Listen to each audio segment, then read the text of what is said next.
ఏ కోరిక లేనివాడు ప్రపంచానికి భయపడ్డు, ప్రపంచమే వాడికి లొంగుతుంది ఖచ్చితంగా. లోపల కోరికలు లేకుండా ఉంటే సరి. వారితో మాట్లాడకపోతే వాళ్ళు ఏమైనా అనుకుంటే మరీ మంచిది, ఇంకా మాట్లాడక్కర్లేదు. అనుకుంటే ఏంటి మనకి ఏమైపోతుంది? అనుకుంటే ఈ అనుకుంటే అనుకుంటే అనుకుంటే అనడం వల్ల జీవితం నాశనం అయిపోయింది. జీవితంలో ఎస్ చెప్పడం అనేది ఎంత ముఖ్యమో కొన్ని పనులకు నో చెప్పడం కూడా అంతే ముఖ్యమండి. మన వల్ల కానివి, మన ప్రణాళికలో లేనివి, మనం చేయలేనివి, మనకి బోల్డు సమయం పట్టేవి, మనకి తలనొప్పైనవి, మన డబ్బులు ఖర్చు పెట్టేవి నో, ఖచ్చితంగా నో అని చెప్పాలి. ముందు సున్నితంగా చెప్పాలి, లేకపోతే కసురుకోవాలి. నో మాట్లాడక. స్నేహం దూరం అయిపోయినా పర్వాలేదు, ఏ బంధం దూరమైనా పర్వాలేదు. ఈ నో అనేది చెప్పడం అలవాటు చేసుకోండి, మీ జీవితాలు బాగుంటాయి. నో చెప్పడం దుర్మార్గం కాదండి, వీళ్ళది ఒక బలహీనత అయిపోయింది నో చెప్పకపోవడం. అన్ని పనులు మనం ఎందుకు నెత్తినెట్టుకోవాలి? మనవరాల సంగతి కోడలు కొడుకు చూసుకోవాలమ్మా, మనం కాదు, మనది బాధ్యత కాదు. మామగారికి అప్పగిస్తే నా కుదరదమ్మా రామకృష్ణ అనుకోవాలి, మీరు చూసుకోండి అని చెప్పండి. నో, అంతే.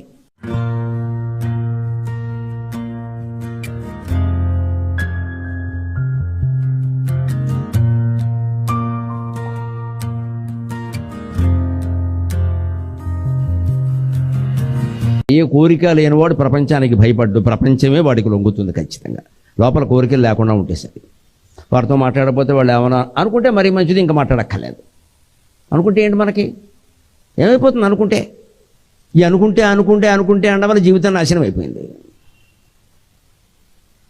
జీవితంలో ఎస్ చెప్పడం అనేది ఎంత ముఖ్యమో కొన్ని పనులకు నో చెప్పడం కూడా అంతే ముఖ్యమండి. మన వల్ల కానివి, మన ప్రణాళికలో లేనివి, మనం చేయలేనివి, మనకి బోల్డు సమయం పట్టేవి, మనకి తలనొప్పైనవి, మన డబ్బులు ఖర్చు పెట్టేవి నో, ఖచ్చితంగా నో అని చెప్పాలి. ముందు సున్నితంగా చెప్పాలి, లేకపోతే కసురుకోవాలి. నో మాట్లాడక. స్నేహం దూరం అయిపోయినా పర్వాలేదు, ఏ బంధం దూరమైనా పర్వాలేదు. ఈ నో అనేది చెప్పడం అలవాటు చేసుకోండి, మీ జీవితాలు బాగుంటాయి. నో చెప్పడం దుర్మార్గం కాదండి, వీళ్ళది ఒక బలహీనత అయిపోయింది నో చెప్పకపోవడం. అన్ని పనులు మనం ఎందుకు నెత్తినెట్టుకోవాలి? మనవరాల సంగతి కోడలు కొడుకు చూసుకోవాలమ్మా, మనం కాదు, మనది బాధ్యత కాదు.